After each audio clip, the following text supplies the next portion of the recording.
Now, former Trojan and five-star wide receiver Kyle Ford, he did the unthinkable. You are Locked On Trojans, your daily podcast on the USC Trojans, part of the Locked On Podcast Network, your team every day.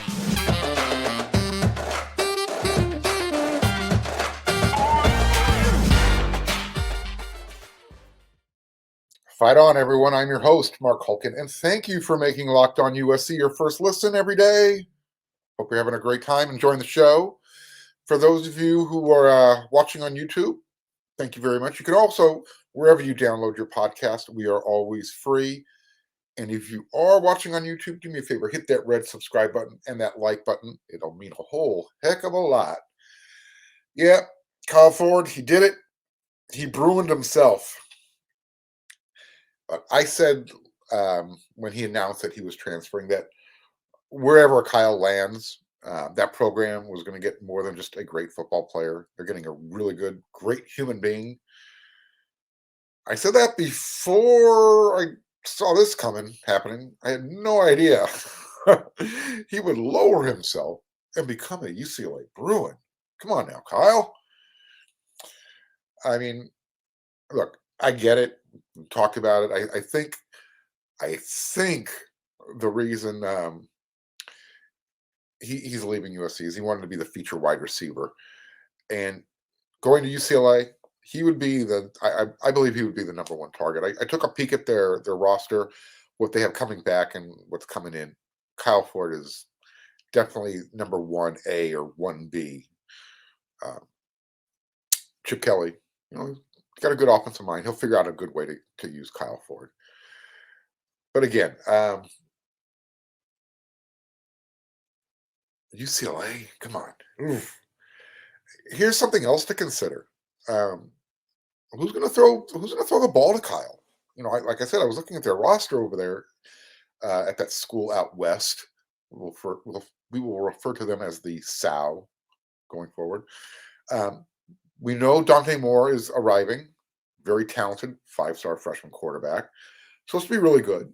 But again, true freshman. We know DTR, Dorian Thompson-Robinson, is going to try and be an NFL quarterback after being at UCLA for 5, 6, 7, 8, I don't know, 5 years. He was there for a long time. So, like I said, you've got the freshman coming in, Dante Moore, and then you also have returning Ethan Garbers and redshirt freshman Justin Martin. So that's your quarterback situation. So it's kind of a big risk for Kyle. And I wish him nothing but success. And I'm just goofing on UCLA at his expense. But in reality, it's not up for anybody to judge Kyle and his choice. We can only speculate as to why he's leaving USC. As I said, I think he wants to be the featured receiver after everything he's endured. 2 major knee injuries and fighting his way back, and then seeing a new coaching staff come in that has put a high value on bringing in more people that he didn't recruit, especially at the wide receiver position. It sends a message. Whether they've actually had a discussion, I don't know. I'm not in the room. But again, when you're kind of just a fly on the wall, something to consider. I'm sure if I'm seeing this and considering these things, I can only imagine Kyle is too, with as well as the other wide receivers. Remember, USC brought in, 5 or 6 in 2022 through the transfer portal. They went heavy wide receiver. So, like I said, for all I know, Kyle is just another member of the old roster that's being purged. But as hard as that's to imagine, but it's possible. Maybe Riley just wants to get as many of his guys in there as quickly as possible. Think about this. How many guys they brought in through the transfer portal in 2022? They're already off to a pretty significant start for 2023. You talked about the recruiting classes at the high school level. By the end of this upcoming season, 2023, I would say 90% of the 2022 roster will be gone, will have moved on.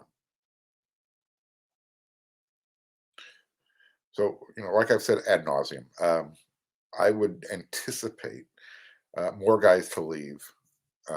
Maybe right before, during, definitely after spring camp, when roles will be a little bit more defined.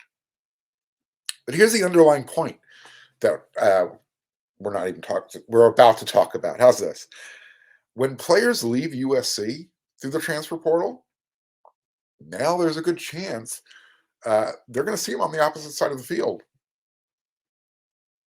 CJ Williams, he could be on USC's schedule in 2024 when USC joins the big conference. I mean, USC at Whiskey, that's a bucket list for me. So I think that would be cool. But, that's still 2 years away. Gary Bryant Jr., wide receiver, another one. He's still undecided. Hasn't figured out where he's going to land yet. I think I mentioned on yesterday's episode that he took a visit to Miami. You imagine Kyle and Gary Bryant at UCLA. It's not out of the realm of possibilities at this point. USC is going to see Raylan Goforth in Los Angeles. He'll have, and let's be honest, he's going to have some bad intentions on his mind. And if he gets a shot on Caleb Williams like he had on Cameron Rising in the conference championship game, that's going to kind of suck to have to watch. And it's going to suck for Caleb Williams to have to endure. Remember, that was the hit that had Rising's helmet pop off. Last laugh, Utah got the win. So the transfer portal is still in its infancy. But, now things are starting to get real. As the free agents are starting to come full circle, I guess. And they're going to get a chance to play against their former teams. So it's one thing when they go play for another team in another conference. They're off USC's radar. But playing in conference, that's a whole nother, I guess, can of tomatoes. USC's getting a handful of those guys. They've got, 3 coming from Arizona. I mentioned them again, Dorian Singer, wide receiver. Kyan Bars, nose tackle, defensive tackle, and Christian Roland Wallace, the cornerback. Last year, USC brought in Eric Gentry from Arizona State. And let's also remind everybody, last year, UCLA got USC's Jay Toya, defensive tackle, and who bolted literally right after spring camp. And so now Kyle Ford, too. Interesting. But UCLA is becoming the landing spot. Like I said, we don't know what's actually driving Kyle Ford's decision. Could be, it could be this, could be that, it could be maybe something that I mentioned. Who knows? I'm sure somewhere in the middle, in that gray area, there's a reason why Kyle chose UCLA rather than staying at USC. Maybe we'll find out one day. Who knows? So USC and UCLA, they play every year in November. This year they play in November at the Coliseum. I'm going to talk more about USC's 2023 schedule, but first we're going to talk about BetOnline. Why don't you head on over to betonline.net, because they are your number one source for your sports and betting information, stats, news, and analysis. You can get the latest odds and trends for every professional and amateur league out there, from basketball, football, to soccer, esports. They've got it all for you over there at betonline.net. And if you love sports podcasts, you can find those over there as well. We're always the fastest and easiest way to get your betting fix. Head on over to the website today or use your mobile device to learn more. BetOnline, where the game starts. So thanks again, really, honestly, seriously. Thanks again for making Locked On USC your first listen every single day. I need you to make sure to go check out our brand new podcast over there for the Locked On Network, Locked On College Basketball. Everything you need to know about college basketball in one place, Plus, hear from big-name experts, insiders, coaches, and players. Locked On College Basketball, available on YouTube and wherever you get your podcast. All right, so according to the Oregonians, John Canzano, a great writer, by the way, you should check him out, the USC football schedule, as well as the Pac-12 schedule, is pretty much finalized. The Pac-12 is going to release everybody's schedule today. If you're watching this episode of Locked On USC on Wednesday, January 18th. So you can also, after you're making this your first listen, head on over to the Pac-12 network because they're going to be doing, I guess, a 1-hour special. They'll announce the schedules, and that's going to be on, if you're like one of the 13 or 14 people that can actually get the Pac-12 network. It's available at 10 a.m. Pacific time, 11 a.m. Mountain on their network. So somewhere, I'm sure you can find that. And I can tell you right now, USC's final season as a member of the Conference of Champions, as Bill Walton would say many times, it's going to be brutal.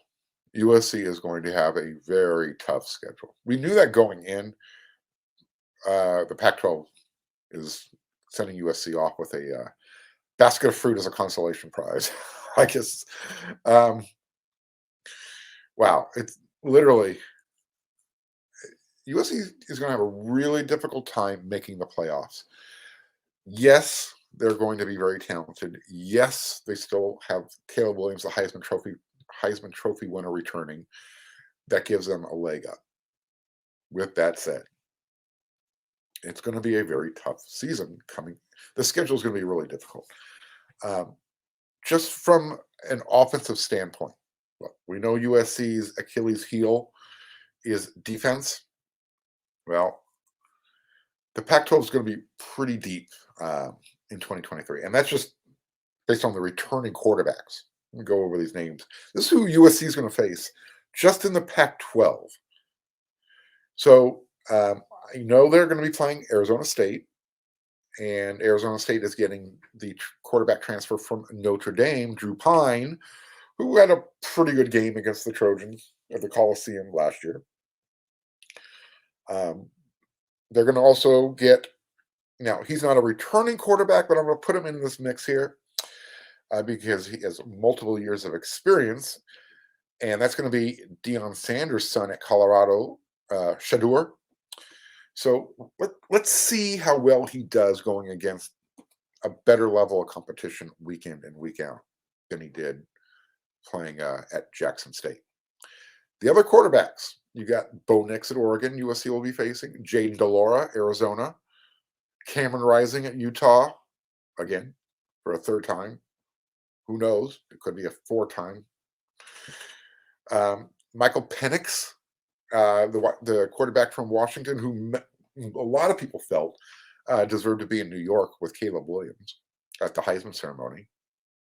Michael had a tremendous season after he transferred from Indiana when he reunited with Kalen DeBoer.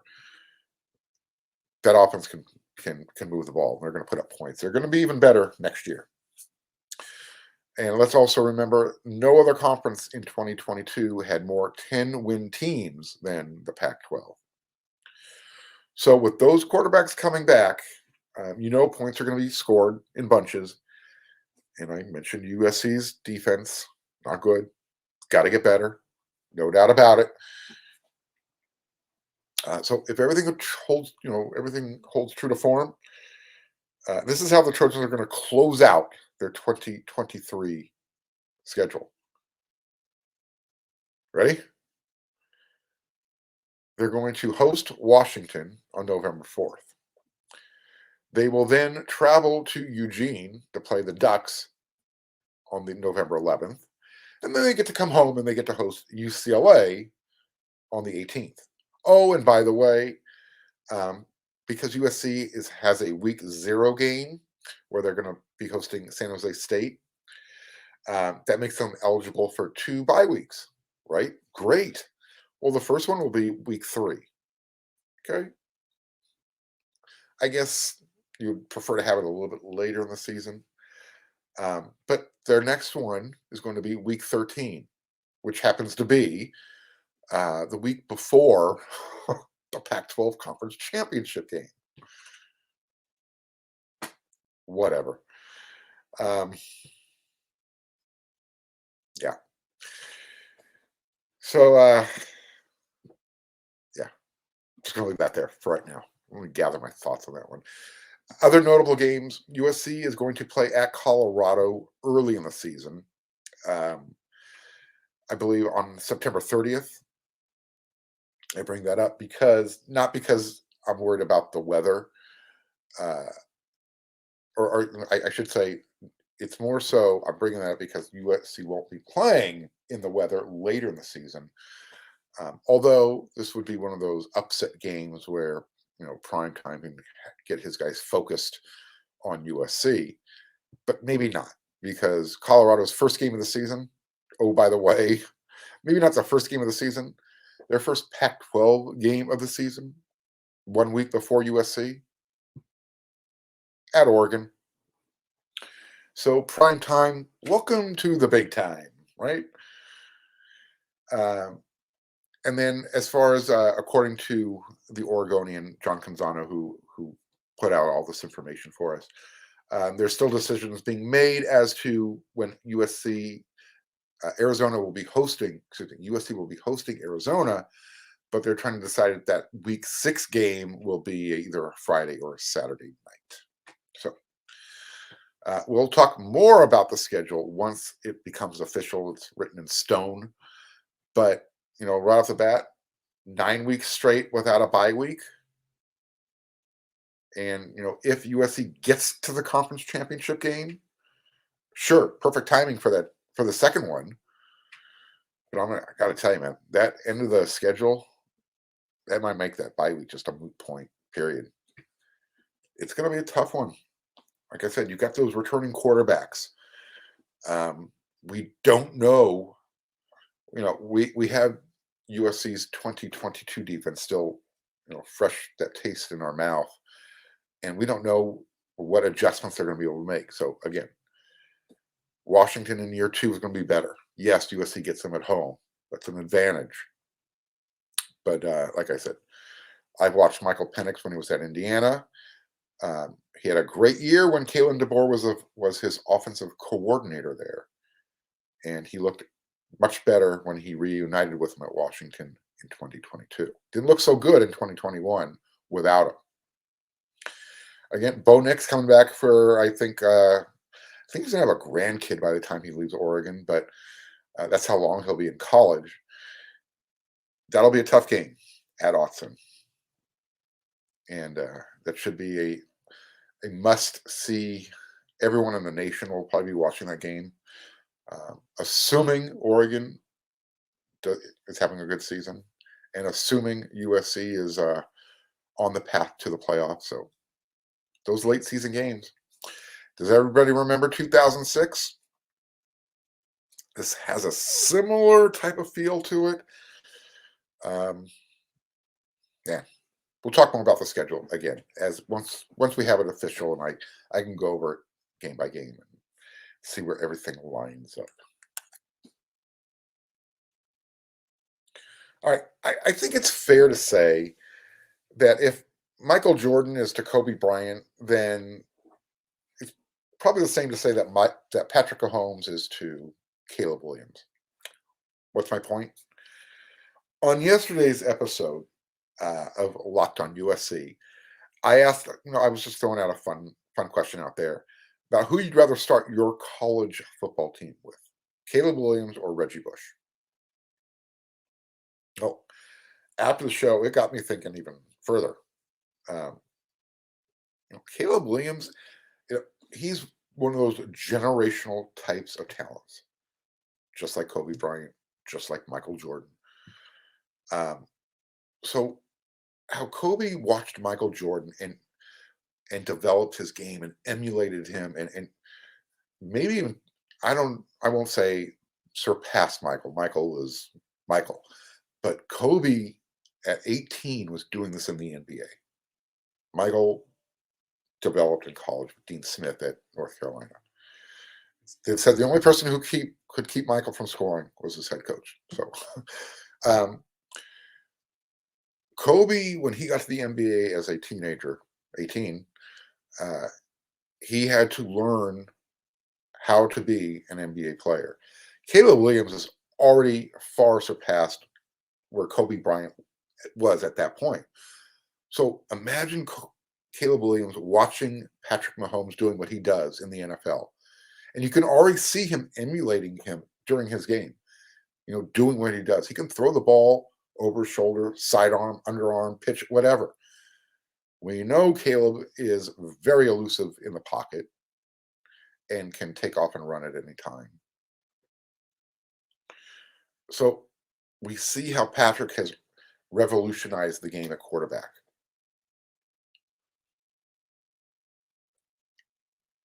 That doesn't, and again, imagine, I'm trying to visualize Caleb in the next 5 to 6 years when he's in the NFL. How will he change the game? How's he going to take it to that next level like Michael did, how Kobe did, how Mahomes is doing it now, Josh Allen at Buffalo. There was a time when you never wanted your quarterback to run the ball. Now, you have to have a quarterback that is not only willing, but is intuitive and understands the value of running and when to do it. It's not just being able to do it. You still want your quarterback standing in the pocket throwing the ball. But if you have players like a Mahomes, or like a Caleb Williams, who can be so dynamic that it doesn't matter how you defend them, they're going to figure out a way to make the play positive. That's that's difficult to defend. So I'm like I said, you've been able, as well as I have, to watch these types of great generational players come up and how they change the game. It's kind of exciting to imagine what Caleb's going to be able to do once he gets to the NFL. Pretty crazy. Here's something else we can maybe end the show on, or this episode.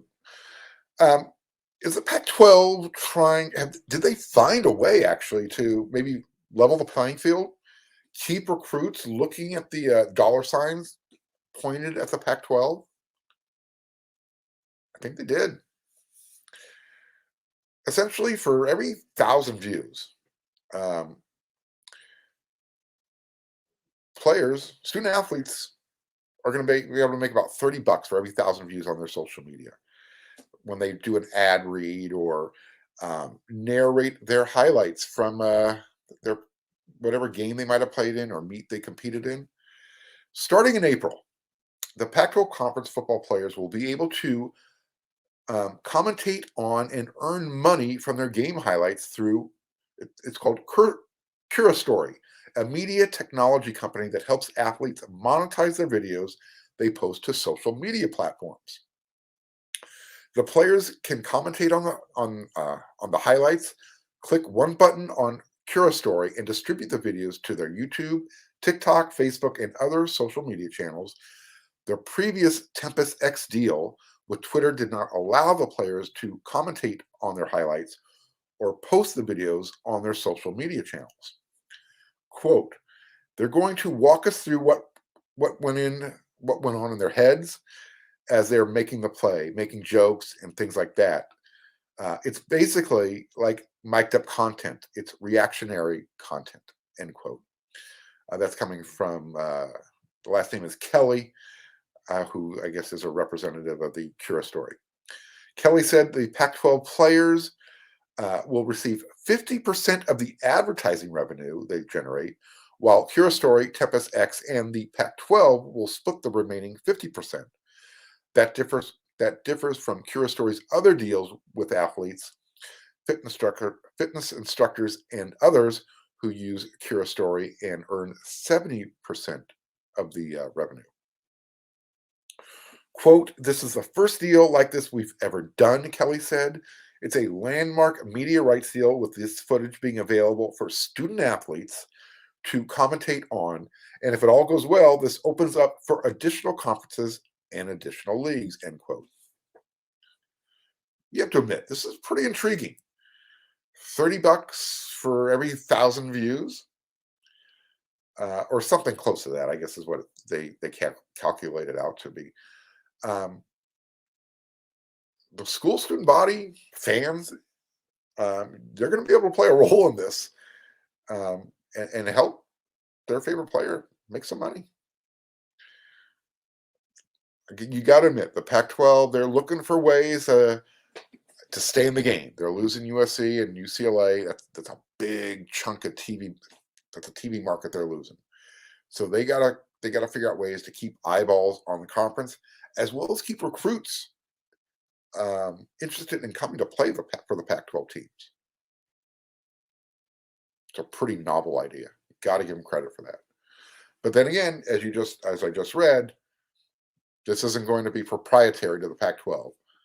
USC players will be doing this year, and they'll probably be doing it when they arrive in the big as well. So there's rich people problems, and then there's USC rich people problems. The rich just keep getting richer. Once again, thank you for making Locked On USC your first listen every day.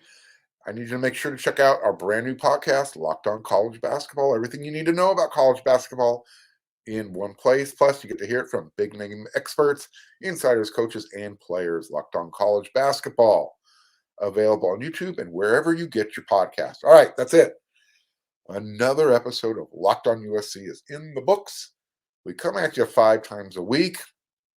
Oh, by the way, we still got that subscription special going on over there at wearesc.com. Go check it out. All right. Until the next episode, which will be tomorrow, I want to thank you all for making Locked On USC your first listen every day. I really do appreciate it. Hope you're enjoying the show. Until we meet again.